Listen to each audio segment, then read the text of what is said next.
Yo, what's up mga riders? Unboxing tayo ng Kobe 5 Protro PJ Tucker. Yan, all goods na all goods yung colorway nyo. Napakaganda, di ba? Bagay na bagay ito sa do-ride bola ng bayan na bola natin. So, pwedeng pang freestyle basketball. So, yung mga mahilig mag-freestyle basketball dyan. At tingin ko napakaganda na ito kung ito yung gagamitin yung sapatos. At syempre, all goods din ito pang laro, pang basketball. So, ngayon gagamitin din natin to pang laro, pang basketball. Tingnan natin yung magiging performance.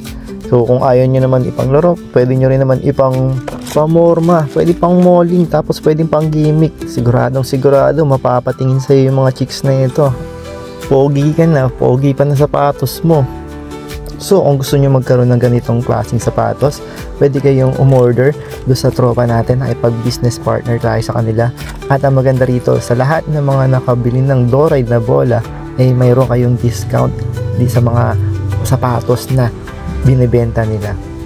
So, kung saan at paano makaka-order ng bola na to, nitong sapatos na to, nasanay na tayo na bola, puro kasi bola yung binibenta natin. Ngayon magbibenta na tayo ng sapatos. Yun, tapusin nyo tong video na to, makikita nyo doon, naka-post yan. Ayan, panoorin nyo muna tong freestyle basketball natin.